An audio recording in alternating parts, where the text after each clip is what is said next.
नमस्कार, knocking-news.com में आपका स्वागत है। मैं हूं गिरिजेश वशिष्ठ। सामुदायिक कुत्ते, कम्युनिटी डॉग्स, आवारा कहना ठीक नहीं, आवारा वो होता है जो अपने घर से कभी भी कहीं बाहर रहे, वो अपने घर में ही रहते हैं, उनका घर है। तो सामुदायिक कुत्तों पे सुप्रीम कोर्ट का जो फैसला आया है, उसको अगर आपको लग रहा हो बहुत सारे इस पर सेलिब्रेट कर रहे हैं, और सेलिब्रेट करने के लिए कारण है, लेकिन ये फैसला जो जीव प्रेमी हैं उनकी समस्याएं बढ़ाने वाला है। जो लोग पशुओं पक्षियों की सेवा करना चाहते हैं, उनके लिए कुछ बेहतर ज़िंदगी उनको देना चाहते हैं, उनकी तकलीफ़ें कम करना चाहते हैं, ताकि इस जीवन में अगर वो धरती पर आए हैं तो चैन से रह सकें।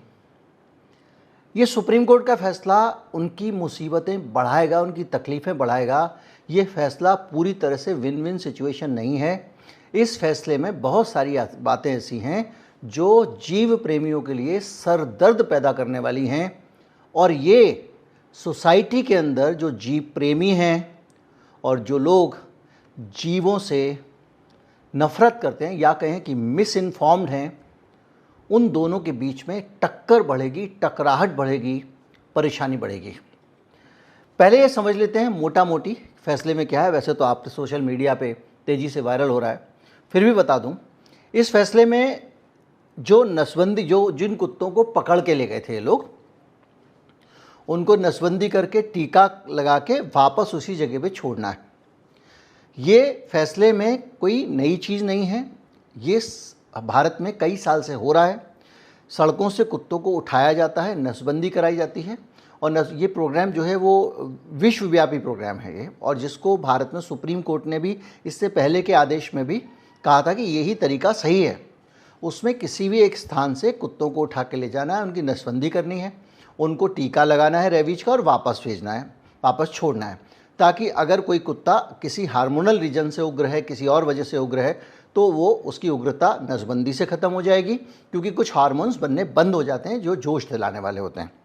इसके अलावा कुत्ते जो हैं वो नसबंदी होने से उनकी आबादी धीरे धीरे करके नियंत्रित हो जाएगी। जैसे मैंने बताया था, मेरे इलाके में बहुत सारे कुत्ते रहते हैं, उनके कोई बच्चे पैदा नहीं हुए हैं, लंबे समय से वही कुत्ते बूढ़े हो रहे हैं, धीरे धीरे ख़त्म हो रहे हैं, लेकिन बरसों से कोई पिल्ला, 4-5 साल से तो मैं देख रहा हूँ, उस जगह पे नहीं देखा गया है।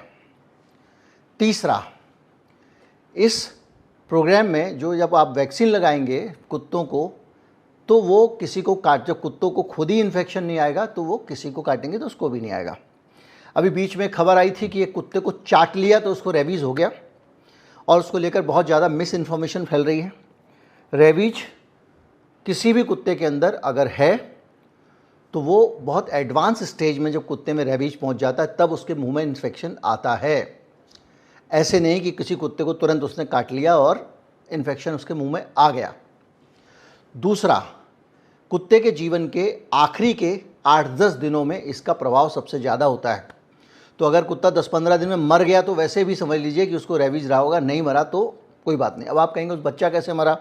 बच्चे के सिम्टम्स के ज़रिए उस जगह के मेडिकल अधिकारियों ने इसको पहचाना, और उन्होंने कहा कि इसके जो सिम्टम्स हैं, ये सूचना ज़रूरी है इसलिए मैं बीच में जोड़ रहा हूँ, कहा कि सिम्टम्स हैं तो वो रेबीज ही होगी। लेकिन रेबीज जैसे सिम्टम्स बहुत सारी ऐसी बीमारियों में होते हैं जिनमें मस्तिष्क में इन्फेक्शन होता है। रेबीज भी मस्तिष्क में ही इन्फेक्शन होता है एक वायरस का, जैसे मेनिंजाइटिस है, जैसे इंसेफ्लाइटिस है, जो अक्सर गोरखपुर में आपने सुना होगा, बहुत सारे बच्चे मर गए, ये हो गया वो हो गया। मच्छर से फैलती है वो बीमारी। सभी बीमारियों में एक जैसी सिम्टम्स होते हैं, और रेबीज़ का पता लगाना है तो उसके लिए एक विशेष प्रकार का पोस्टमार्टम करना होता है। उसके बगैर आप ये नहीं कह सकते कि रेबीज़ से लोग मरे हैं। खैर, तो इस मामले में जब कुत्ते को रेबीज़ का इंजेक्शन लगवा दिया जाएगा, कुत्ते को नसबंदी कर दी जाएगी, तो वैसे भी वो हानि रहित हो जाएगा, समाज को उससे ज़्यादा दिक्कत नहीं होगी। पहली चीज़, अच्छा फैसला है ये, और ये पहले जो चल रहा था प्रोटोकॉल उसी को फॉलो किया गया है। दूसरा फैसला जो है वो ये है कि कुत्ते को, जो कुत्ता काट रहा है नहीं, आक्रामक व्यवहार है उसका, और या फिर रेबीज उसको हुई है, रेबीज के सिम्टम्स उसके अंदर दिखाई दे रहे हैं कुत्ते के अंदर, जैसे कि उसका जब जबड़ा ख़राब हो जाता है, तो ये अपने आप में लॉजिकल नहीं है कि रेबीज का जानवर किसी को काट कैसे सकता है, क्योंकि लोग ये कहते हैं कि कुत्तों का जो जबड़ा है, जब रेबीज बढ़ जाती है तो वो डिफंक्ट हो जाता है, ब्रेन जबड़े का कंट्रोल खो देता है, तो मुंह से उसके हमेशा पानी बहता रहता है क्योंकि वो निगल नहीं पाता उसको। हालांकि कुछ लोग मानते हैं कि कुत्ता एग्रेसिव हो जाता है उस बीमारी के कारण तो काटने लगता है। जो भी है, लेकिन सुप्रीम कोर्ट ने यह कहा है कि अगर कुत्ते में रेबीज के लक्षण हैं उसको समाज से अलग कर दिया जाए, क्योंकि उस कुत्ते को भी किसी दूसरे कुत्ते ने काटा तो उसको इन्फेक्शन का डर रहता है, तो उसको समाज से अलग कर दिया। दूसरा, आक्रामक व्यवहार वाले कुत्तों को अलग कर दिया जाए। आक्रामक व्यवहार वाला जो मामला है उसको लेकर बड़ा कन्फ्यूजन है, और ये कन्फ्यूजन उम्मीद करता हूँ कि आने वाले दिनों में, अभी जो आज का आदेश आया ये अंतरिम आदेश है, ये भी अंतरिम आदेश है। अंतिम फैसला तो इसमें बहुत सारी सुनवाई के बाद होगा। निश्चित तौर पे आगे की जब डेट्स आएंगी तो उसमें इस पर चर्चा होगी, क्योंकि आक्रामक व्यवहार मतलब क्या? कुत्ते का काटना उसका एक सामान्य व्यवहार है, लेकिन वो रास्ते चलते आदमी को पीछे पड़ के काट ले रहा है क्या? क्या वो 10-15 लोगों को काट चुका है क्या? क्या वो हैबिचुअली हमलावर है क्या? जो भी कारण हो, लोग उसके कारणों पे हम नहीं जाएंगे। लोग कहते हैं उसके पीछे भी मनुष्यों का खराब व्यवहार, मनुष्यों की अज्ञानता और मनुष्यों का उनको दंडित करने का प्रयास, उनको भोजन ना मिलना, उनका भूखा रहना, उनकी मानसिक समस्याएं, बहुत सारे कारण उसके पीछे माने जाते हैं। लेकिन जो भी कारण से कुत्ता अगर ऐसा कर रहा है कि लोगों पे अटैक कर रहा है, उस व्यवहार को आक्रामक माना जाएगा और उसको अलग रख दिया जाएगा। लेकिन आक्रामक व्यवहार को लेकर जिन लोगों को कुत्ते के बारे में पता ही नहीं है, उन लोगों के लिए तो ये आक्रामक व्यवहार का मतलब ही उनको नहीं पता है। तो उनको लगेगा कि किसी एक कुत्ते ने मेरी मोटरसाइकिल के पीछे दौड़ रहा था तो ये आक्रामक व्यवहार हो गया। कुत्ता मोटरसाइकिल के पीछे दौड़ता है, उसका एक सॉर्ट ऑफ स्पोर्ट है वो, और वो दौड़ता है, उसके बाद आप रुक जाइए तो वापस चला जाता है। अगर आप दौड़ते रहोगे तो वो पकड़ने की कोशिश करता है। हर जानवर जो कैनाइन है वो दौड़कर पकड़ने की कोशिश करता है, जो भी दौड़ रहा होता है। जंगल में शेर भी दौड़ते हुए जानवर को पकड़ के और गिराता है। खैर, तो आप रुक जाएंगे, उसके अंदर की वो प्रोसेस रुक जाती है। खैर, तो वो कुत्ते को क्या आप मान लेंगे कि वो आक्रामक व्यवहार है? नहीं है, क्योंकि ये तो सभी कुत्तों का होता है, लेकिन काटते तो नहीं है ना। दूसरा, एक कुत्ता है, भोजन कर रहा है, अचानक आपने कुछ ऐसा कर दिया वैसा कर दिया, या वो सो रहा है, आपका पाँव पड़ गया, उसने काट लिया। इस व्यवहार को क्या आप आक्रामक व्यवहार की शैली में रखोगे? नहीं रख सकते। लेकिन जो लोग नहीं समझते हैं वो कहेंगे ये आक्रामक व्यवहार है। तो ये एक पहला कन्फ्लिक्ट होने वाला है, जो कुत्तों को का ख्याल रखने वाले लोग, जीव प्रेमी लोग हैं, और वो लोग जो जीव प्रेमियों को समझते नहीं हैं। अभी मैं आऊँगा, जीव प्रेमियों को भी बहुत कुछ करना पड़ेगा, ऐसे काम नहीं चलेगा। आपके लिए भी बहुत कुछ है जो आपको करने की आवश्यकता है। तो ऐसे में एक कन्फ्लिक्ट होगा। इस कुत्ते ने काट लिया, किस वजह से काटा उससे कोई मतलब नहीं है, उसको आक्रामक व्यवहार माना जाए या ना माना जाए, ये सुप्रीम कोर्ट को स्पष्ट करना पड़ेगा। ये नहीं तो ये लट्ठे लेके भिड़ेंगे आपस में, जो लोग उनको भोजन करा रहे हैं और जो लोग वहाँ खड़े हुए हैं। तो ये इसका भी कुछ इलाज करना पड़ेगा, रास्ता निकालना पड़ेगा, और एक सही व्यवस्था सुप्रीम कोर्ट को देनी पड़ेगी। ये झगड़े फसाद की जड़ उसने खड़ी कर दी है। दूसरा, सार्वजनिक जगहों पर कुत्तों को खाना खिलाने पर प्रतिबंध लगा दिया है। सुनने में बड़ा अच्छा लगता है। जो लोग नहीं जानते हैं, मुझे पूरा भरोसा है कि मिलाड लोग जो भी है वो भी इस सिचुएशन को नहीं जानते हैं। कुत्ता अपनी जगह छोड़ के दूसरे मोहल्ले में भी नहीं जाता है, और दूसरे मोहल्ले का कुत्ता इस मोहल्ले में नहीं आता है। एक मोहल्ले में, एक पार्क में भी 2-2, 3-3 जगहों पर अलग अलग कुत्तों के झुंड रहते हैं, और वो अपनी टेरिटरी में दूसरे कुत्ते को आने नहीं देते हैं, उसकी इजाज़त नहीं देते हैं। वो अपनी टेरिटरी की रक्षा करते हैं। तो एक ऐसा जीव है जो टेरिटरी बना के रहता है, उसके अपने इलाके होते हैं। तो अगर आप एक वार्ड में एक फीडिंग पॉइंट बनाने की बात कर रहे हो तो निश्चित तौर पे कुत्ते तो उस फीडिंग पॉइंट पे नहीं जाएंगे। एक वार्ड बहुत बड़ा होता है, उसमें कम से कम नहीं तो कुत्तों के इस तरह के जो इलाके हैं वो 100 तो होते ही होंगे। तो अब अगर आप सोच रहे हैं कि 100 जगहों के कुत्ते बगैर टेरिटरी की परवाह किए लड़ें झगड़े नहीं, आपस में कुछ ना करें, एक जगह जाके भोजन करें, तो ये माइलार्ड का गलत डिसीजन है। ऐसा संभव नहीं होगा। जब ये होगा कि कुत्ते वहाँ नहीं जाएंगे तो क्या कुत्ते भूखे मरेंगे? मेरे पड़ोस में कोई जीव है बेसहारा पड़ा हुआ है, तो मैं क्या भूखे मरने दूंगा? क्योंकि सुप्रीम कोर्ट ने तो सज़ा का ऐलान कर दिया है, कहा है कि उसको हिलाने पे रोक है, और ये कह दिया कि नगर निगम वो बना दे और वार्ड में एक बनाए। तो भाई नगर निगम जब बनाएगा तब बनाएगा, रोक तो आपने अभी से लगा दी। और अगर वो वार्ड में एक बनाओगे तब भी कुत्ता वहाँ खाने तो जा नहीं पाएगा। ये सारा का सारा फैसला ही सिरे से गलत है। ये इस धारणा को दिमाग में रख के बनाया गया है कि कुत्तों को खाना खिलाने वाले किसी एक मोहल्ले में जाके खड़े हो जाते हैं, आओ कुत्तों खाना खाओ, आओ कुत्तों खाना खाओ करके उनको इकट्ठा कर लेते हैं, उससे भीड़ हो जाती है कुत्तों की, फिर वहाँ से निकलने वाले आदमियों पे वो झगड़ा करते हैं। ऐसा कोई भी फीडर खाना नहीं खिलाता है। कुत्ता जहाँ बैठा होता है, जहाँ कुत्तों के झुंड होते हैं, जो भी 4-5 कुत्ते रह रहे होते हैं, उनको वहीं पे वो खाना देता है और चला जाता है। एक परसों मुझे सज्जन मिले, उन्होंने पीठ पे पिट्ठू बैग रखा हुआ था, उसमें कुत्तों का जो डॉग फूड होता है, पेडिग्री वगैरह वो रखी हुई थी।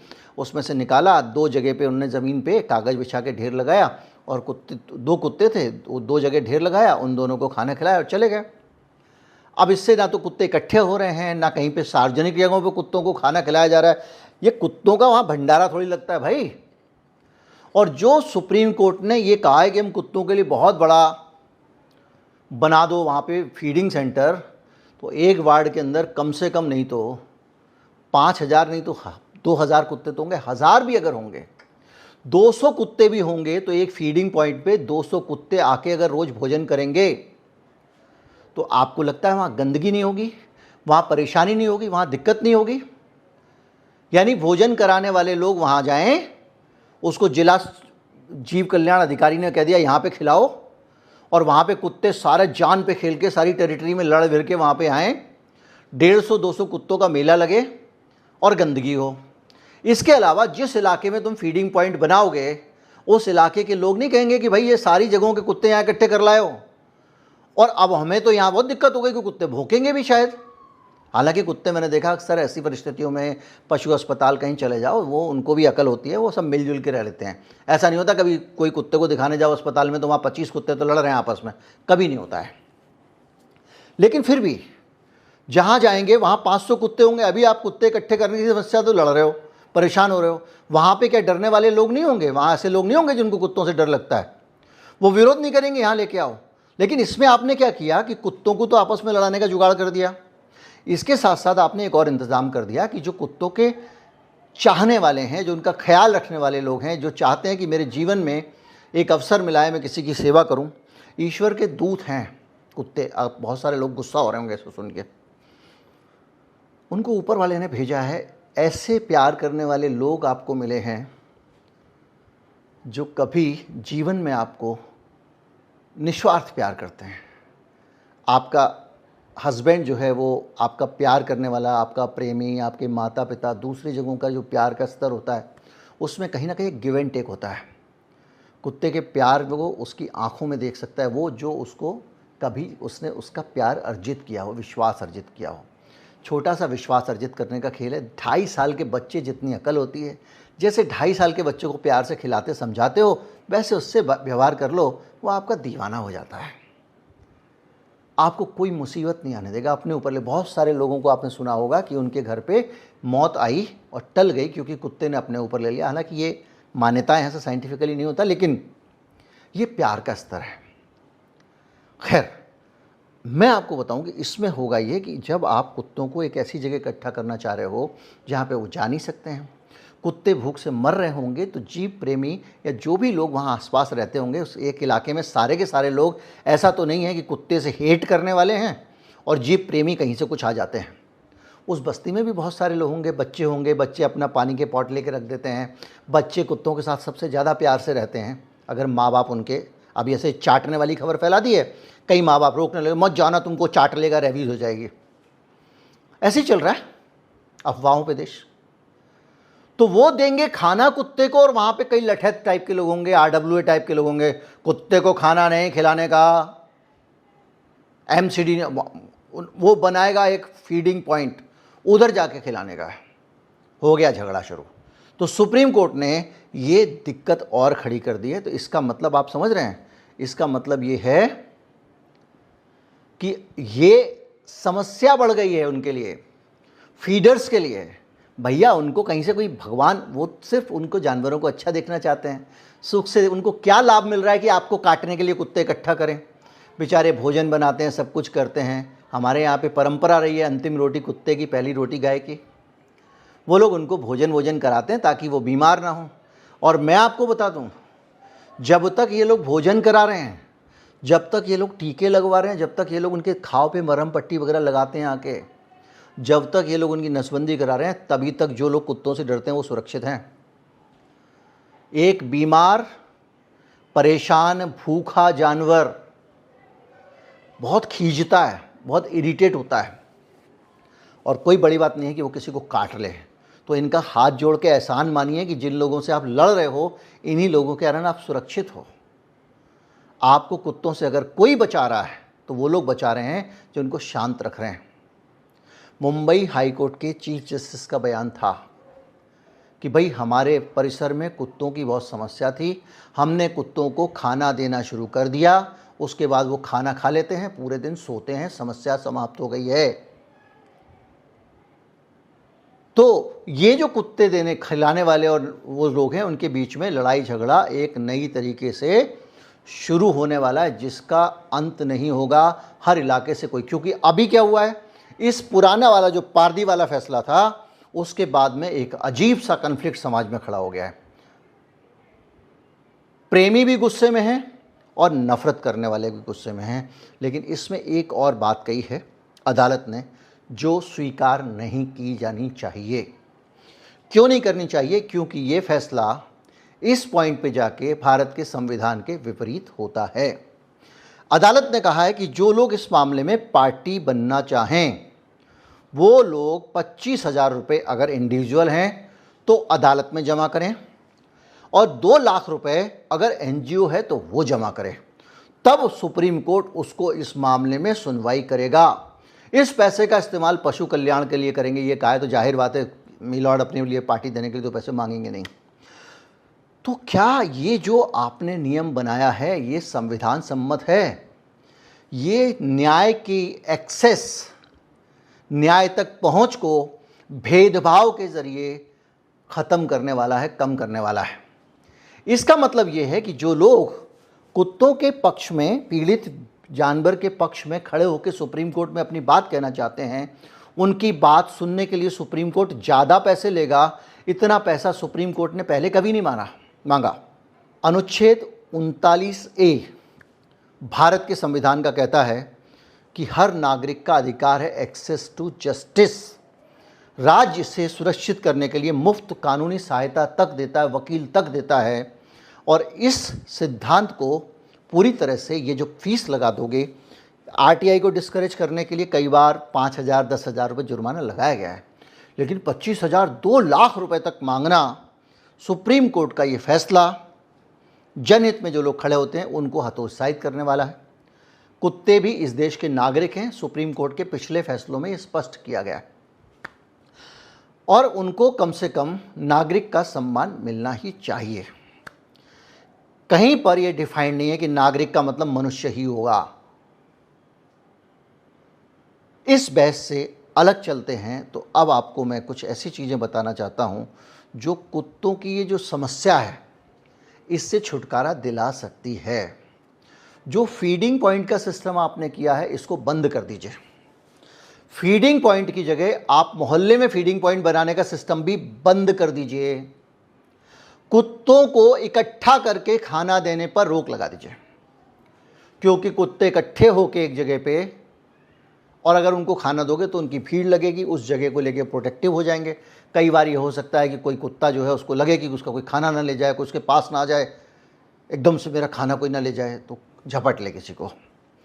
तो जहाँ कुत्ता है, जिस जगह कुत्ता है, उसी को वहाँ पर भोजन दे दीजिए। ये हो सकता है कि एक कुत्ते को आप खाना खिला रहे हैं, कोई भूखा कुत्ता पास में बैठा है, वो भी आ गया, आपने उसको भी दे दिया। लेकिन ये जो भीड़ लगा के खाना खिलाने वाली व्यवस्था है, फीडिंग पॉइंट बनाने वाली व्यवस्था है, ये काउंटर प्रोडक्टिव होगी, ये समस्या कुत्तों की बढ़ाएगी। और जिसके इलाके में आप फीडिंग पॉइंट बनाओगे, वहाँ पर जितने भी लोग कुत्तों से डरते हैं वो जान दे देंगे, लेकिन कुत्तों का फीडिंग पॉइंट नहीं बनने देंगे। तो ये कभी नहीं बनेगा, और बनेगा नहीं। और आपने खाने पर रोक तो अभी से कर दी है, जो आपका आदेश है, तो इसको लेके लोग लड़ेंगे। हालांकि इस पर अगली हियरिंग में क्लैरिफिकेशन आ जाएगा। तो इसका जो उपाय है वो बहुत सारे उपाय हैं, जिसमें अंतर्राष्ट्रीय उदाहरण भी हमारे पास हैं। देखिए, थाईलैंड के बैंकॉक में, इटली के रोम में, और तुर्की के इस्तांबुल में राजधानियां हैं, वहाँ पर फीडिंग पॉइंट बने हुए हैं। वो मॉडल आप भारत में लागू नहीं कर सकते, क्योंकि वहाँ पर माइक्रो फीडिंग पॉइंट भी हैं। एक बड़ा फीडिंग पॉइंट है और हर मोहल्ले इलाके में 2-2, 3-3, 4-4 फीडिंग पॉइंट हैं, जिसके ज़रिए वहाँ लोगों को फीड किया जाता है, ताकि 15-10 से ज़्यादा कुत्ते इकट्ठे ना हों। निश्चित तौर पे जो माइक्रो फीडिंग पॉइंट होगा उसमें 10-15 कुत्ते तो आएंगे ही एक साथ खाने के लिए, और एक साथ 15 कुत्तों का इकट्ठा होना भी एक न्यूसेंस होगा उनके लिए, जो लोग कुत्तों से डरते हैं। अब किस वजह से क्यों डरते हैं वो अलग मसला है। तो ऐसी हालत में आपको कुत्ता जहाँ है, जिस जगह एक कुत्ता है, 2 कुत्ते हैं, 3 कुत्ते हैं, उनको वहीं खाना दे दो। कहीं पे 5 का झुंड है तो 5 को खाना दे दो। जहाँ आपने 25-30 इकट्ठे खड़े करने शुरू किए, एक नई समस्या होगी। आपने खाना दिया, किसी कुत्ते को खाना अच्छा नहीं लगा, उसकी तबीयत खराब है, मान लीजिए उसने नहीं खाया, फिर वो खाना वहाँ गिरेगा। तो अगर 25-30 कुत्तों का भी आपने एक जगह पे फीडिंग पॉइंट बनाया तो वो गंदगी होगी। तो फीडिंग पॉइंट वाला मामला तो सुप्रीम कोर्ट को एकदम बंद कर देना चाहिए। अब मैं आता हूँ उस बात पे जो मैंने कहा कि जो लोग जीव प्रेमी हैं उनकी भी कुछ भूमिका है। दरअसल हमारे देश के जो जीव प्रेमी हैं वो उतने ही उग्र हैं जितना कुत्तों का विरोध करने वाले हैं। पहले तो एक बेसिक प्रेमाइस है हमारे हिंदुस्तान का और हमारे हिंदुस्तान के लोगों में है कि एक आदमी ने कुछ किया तो उसकी पूरी कम्युनिटी को, उसके पूरे समाज को, सबको दुश्मन मानने लगते हैं। जाति के आधार पे मैंने कई लोगों को सुना है, अरे इस जात वाले तो होते ही ऐसे हैं, इस प्रांत वाले तो होते ही ऐसे हैं, इस जगह के अरे ये तो होते ही ऐसे हैं। मतलब ये एक हमारे समाज की मानसिकता है कि कोई एक व्यक्ति कुछ करे तो उसके पूरे समाज को सान देते हैं। ये तो आतंकवादी हैं, वो कहेगा नहीं ये वाले आतंकवादी हैं। कोई पंजाब वालों को कहेगा, कोई कश्मीर वालों को कहेगा, और कश्मीर के सारे नागरिक आतंकवादी हैं, घोषित कर दो सबको। पंजाब के जितने दिखते थे एक धर्म के लोग, सबको आतंकवादी घोषित कर देते थे। और हमने देखा कि इंदिरा गांधी की हत्या के बाद में हमने एक कम्युनिटी को टारगेट कर लिया। अरे भाई उनका क्या कसूर था, जिन लोगों ने मारा था उनका कसूर था। तो एक जो हमारे समाज की एक सोच है, हम लोग सबको एक साथ आइडेंटिफाई करके सबको दुश्मन मानने लगते हैं। जब आप सबको दुश्मन मानोगे तो कहोगे इन सबको हटाओ, इन सबको भगाओ, तो ऐसे तो हल होगा नहीं। अगर मान लीजिए जैसे सुप्रीम कोर्ट का फैसला बड़ा सुंदर आया कि जो कुत्ता आक्रामक व्यवहार का होगा उसको आप वहाँ से हटा दो ताकि वो लोगों को नुकसान ना पहुँचाए। अच्छी बात है, उसको शेल्टर में रखो, इलाज कराओ, नसबंदी कराओ, मन शांत हो जाए, उसको लगे कि हाँ व्यवहार ठीक हो गया, अब नहीं काटेगा, छोड़ दो वापस। तो ये चीज़ जो है हमको समझनी पड़ेगी कि हम ये जो मूर्खों की तरह करते हैं, यहाँ एक कहीं किसी ने कर दिया सारे हिंदू ऐसे, सारे मुसलमान ऐसे, सारे सिख ऐसे, सारे ईसाई ऐसे, सारे यहूदी ऐसे, सारे जर्मन ऐसे।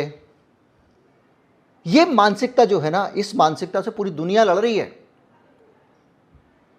और ये मानसिकता हम जीवों के मामले में भी बरत रहे हैं। हम नहीं समझते हैं कि जीव में भी 2 इंडिविजुअल जो हैं उनका व्यवहार अलग अलग हो सकता है। दूसरा, कुत्तों के काटने के मामले में जितना ज़्यादा हम स्केर्ड हैं और हमको डराया जाता है तमाम तरह, मैंने वीडियो बनाया कि कितना बड़ा कारोबार दुनिया में कुत्तों के काटने से चल रहा है। वो जितना डराएंगे उतना उनका धंधा चलेगा। अब 60-60, 70-70 हज़ार वाले भी टीके निकाल दिए, 1 लाख वाले टीके भी निकाल दिए हैं। आप खरीद नहीं सकते 1 लाख का टीका, तो सरकार से कहा है, सरकार से सेटिंग कर ली, सरकार खरीद लेती है। और वहाँ WHO बैठ के प्रोटोकॉल लगा दिया। WHO, मैंने बताया था वीडियो में, जिन्होंने नहीं देखा उनको बता दूँ, WHO वो संस्था है जो कुत्तों के से रेबीज से मरने वालों की संख्या हज़ारों लाखों में बता रही है।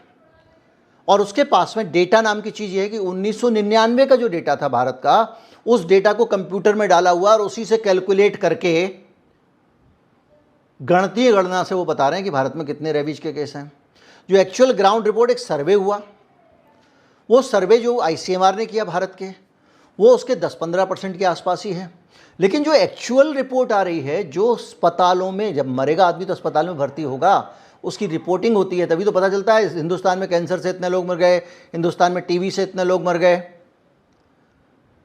तो वो जो डेटा है वो तो भारत सरकार का कह रहा है कि पिछले साल 2025 में तो 1 आदमी मरा है 150 करोड़ लोगों में। पिछले साल 54 लोग मरे हैं, भारत सरकार का डेटा है। 150 करोड़ लोगों में रेबीज से, उससे पहले 50 के आसपास है, उससे पहले 40 के आसपास है। तो ये क्यों हुआ? उससे के लिए हुआ जो सुप्रीम कोर्ट ने आदेश किया है, जो 8-10 साल से इस देश में चल रहा है। कुत्तों को उठा के ले जाते हैं, यही जीव प्रेमी लोग उन कुत्तों को नसबंदी कराने में सहयोग करते हैं। नगर पालिका के लोगों को दिक्कत ना हो कुत्ता ले जाने में, कुत्ते को गोद में उठा के उनके वैन में रख देते हैं, फिर वहाँ से वो रेबीज का इंजेक्शन लगवा के और नसबंदी करा के आता है। इस व्यवस्था से भारत में रेबीज के केसेस बहुत कम हो गए, ना के बराबर हो गए। अगर आप ये हिसाब लगाएं, 54 लोगों में 3 करोड़ आदमी पे एक आदमी को रेबीज से मौत हो रही है। इससे कहीं कहीं ज़्यादा लोग तो हमारी ऊट पटांग टाइप की बीमारियों से मर जाते हैं। एक शहर में डेंगू से कितने लोग मर जाते हैं, एक शहर में मलेरिया से कितने मर रहे हैं, सांप्रदायिकता से कितने मर जाते हैं, कोई हिसाब ही नहीं है। पर इसकी तस्वीर जो है वो WHO के बारे में आप जानते हैं, WHO का रिकॉर्ड है पूरी दुनिया में, वहाँ पर मेडिकल लॉबी उसको बहुत इन्फ्लुएंस करती है। टीकों के मामले में हमने कोविड के टाइम पे देखा, दूसरे मौक़ों पे देखा, उसके डेटा को हम नहीं ले सकते क्योंकि उसका डेटा नॉन साइंटिफिक डेटा है। 99 का डेटा, उसके बाद दुनिया भर के भारत में कार्यक्रम हो गए, कुत्तों के मामले में टीके लग गए, कुत्तों को सब कुछ हो गया, आदमियों ने टीके लगवाए, जागरूकता आ गई है, कुत्तों की आबादी को कंट्रोल करने का काम शुरू हो गया है और काफ़ी हद तक कंट्रोल भी हो गई है।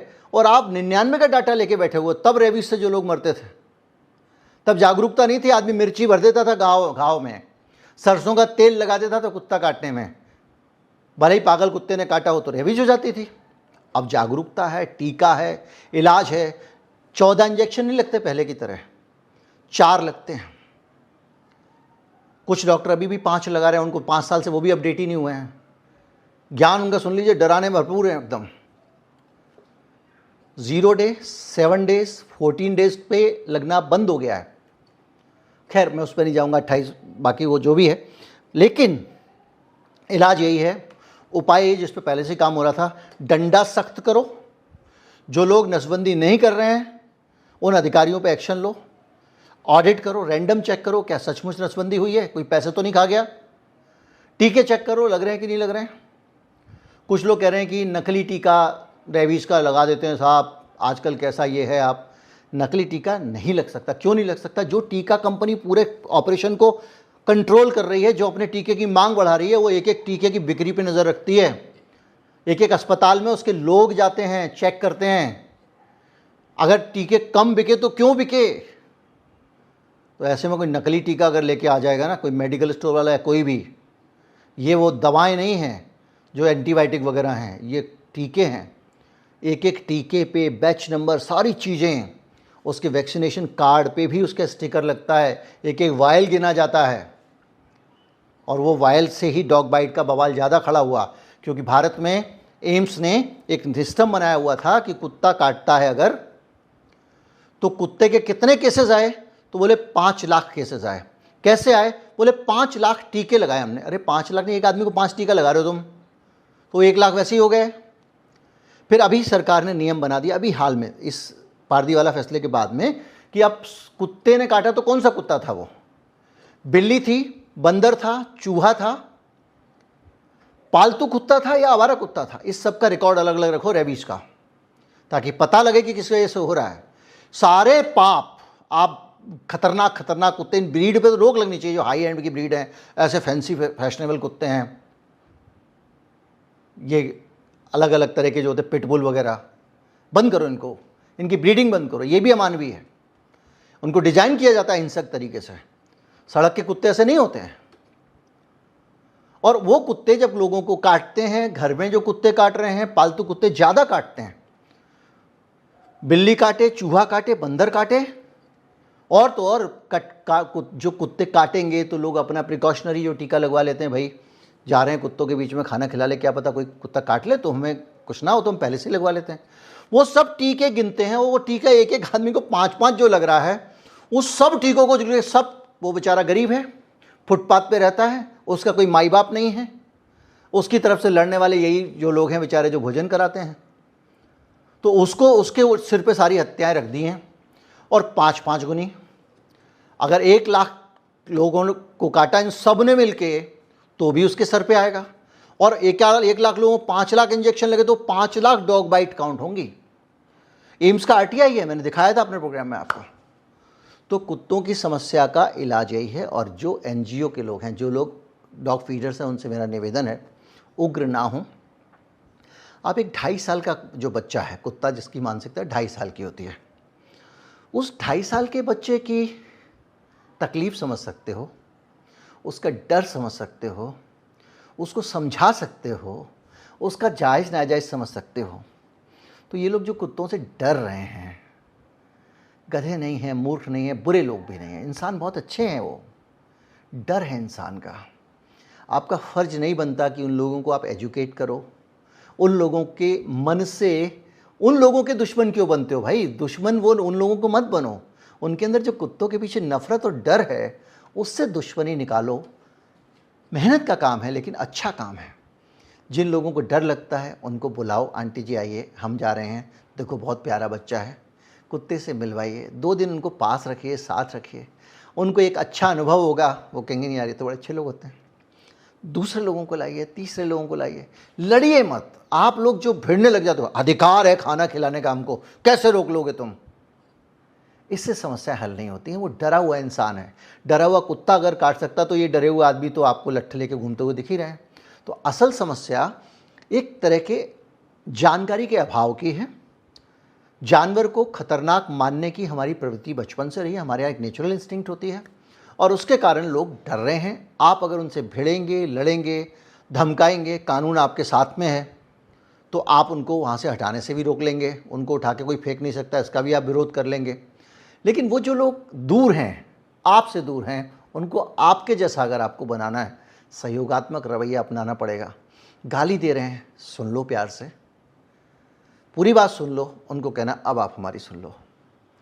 अगर आप एक कॉलोनी में, एक सोसाइटी में 5 लोगों को, 4 लोगों को इस सब के लिए सुशिक्षित कर सकते हो, यकीन मानिए माहौल बदल जाएगा। जितने लोग कुत्तों के खिलाफ हैं, वो लोग कोई भी, मुझे नहीं लगता किसी के मन में भी कुत्तों के प्रति कुछ दुर्भावना है। दुर्भावना नहीं है, बुरी नीयत नहीं है उनकी, वो नेचुरली डरते हैं। वो मानते हैं, ईमानदारी से मानते हैं कि ये खतरनाक है। आपको उन्हें समझाना है कि वो खतरनाक नहीं है, आप गलत समझ रहे हो, लेकिन आप उनको गलत कहोगे तो वो नहीं मानेंगे। आपको उनको सकारात्मक तरीके से नज़दीक लाना पड़ेगा। ये कुत्तों के लिए नहीं, समाज के लिए भी ज़रूरी है। नफ़रत किसी भी तौर पे हो, उसका प्रतिकार होना चाहिए। प्रेम पशु पक्षी से हो, पेड़ों से हो, जीवों से हो, धरती से हो, पर्यावरण से हो, मनुष्य से हो, प्रेमी को प्रेमिका से हो, माँ बाप से हो, बच्चों से हो। प्रेम ही है जो दुनिया की हर समस्या की काट है। प्रेम बांटते चलो, नफ़रत से प्रेम का काम नहीं हो सकता। ये बात जीव प्रेमियों को याद रखनी चाहिए। नमस्कार, जय हिंद।